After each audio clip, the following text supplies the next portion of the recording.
नमस्कार, आपलं स्वागत आहे। आपण पाहतात वर्ल्ड हिंदू प्रेस। आपल्यासोबत आहेत सौम्या मॅमनी देवनार डम्पिंग ग्राउंडवरती जी मुलं आहेत, ती जी लोक राहत आहेत, त्यांच्या जीवनातील वस्तुस्थिती त्यांच्या पुस्तकातून मांडलेली आहे। नेमकं काय आहे त्यांच्या या पुस्तकामध्ये ते वाचकांना वाचायला मिळेलच। हे इंग्रजी भाषेमधलं सर्वोत्कृष्ट पुस्तक आहे। आपण त्यांच्याशी संवाद साधू। मॅडम नमस्कार, आपलं स्वागत आहे। ताई, तुम्ही हे पुस्तक लिहिलं देवनार डम्पिंग ग्राउंड राहणारे लोक आहेत, मुलं आहेत, कचरा गोळा करतात, नेमकं तुम्हाला त्याच्यामधून काय आढळलं आणि ती वस्तुस्थिती मांडताना तुम्ही नेमकं काय पाहिलं? हो, मी अशी एक मुलगी होती जी कचरा वेचणारी होती। तिचा जन्म तिथेच झालेला आणि आता मी तिला 10 वर्ष तिला फॉलो केलं आणि आता ती स्वतः 3 मुलांची आई झालेली आहे।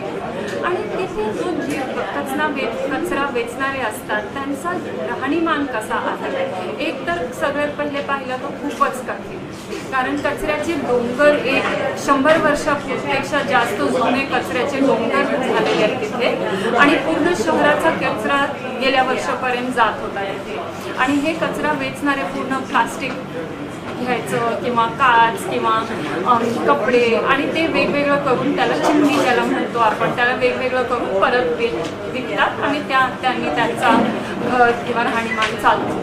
आणि त्या परिस्थितीमध्ये त्यांची कधी कचऱ्याच्या डोंगरावर चालताना कधी पायात काही लागतो, कधी हातात काही लागतो, कधी TB होतो, श्वासाचा दम्याचा त्रास होतो किंवा TB होतो। आणि माझ्या डोळ्यासमोर मी भरपूर लोकांना पाहिलं ज्यांना TB झाला होता, जे मयत झाले या अशा आजारमुळे।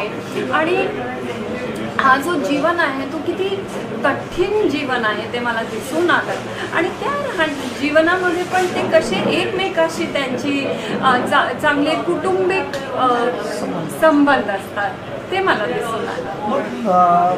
देवनार डम्पिंग ग्राउंडवरती जी लोक झोपड्या बांधून राहतात, ज्या पद्धतीने राहतात, ते एक प्रकारे नारकीय जीवन जगतात, गरज यातना त्यांच्या वाट्याला आले। तेवढं असूनही त्यांनी आपापसातील जे जीवनमान आहे त्यातही त्यांनी तो उंचवण्याचा प्रयत्न केला आणि ते स्वतः एकत्रित राहतात। मग या संदर्भामध्ये आपल्या पुस्तकातून जे काही बाहेर पडेल, जनतेसमोर जाईल, सरकारसमोर जाईल, काही बोध घेतील आणि त्या डम्पिंग ग्राउंडवरच्या लोकांचं जीवनमान सुसह्य करतील, आनंदमय करतील।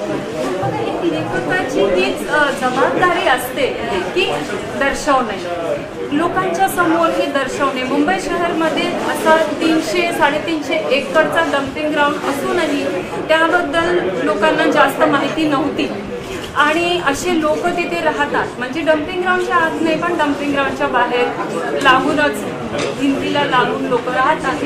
भरपूर मुंबईकरांना हे माहिती पण नव्हतं आणि त्यांचा कसा राहणीमान आहे लोकांना माहिती पण नव्हतं। उद्या सरकारची जबाबदारी त्यांची आहे, मी त्यांच्या वतीने काही बोलू शकत नाही, पण हां, ही माझी एक लेखकाच्या होऊन माझी ही जबाबदारी आहे की ते दर्शवणं।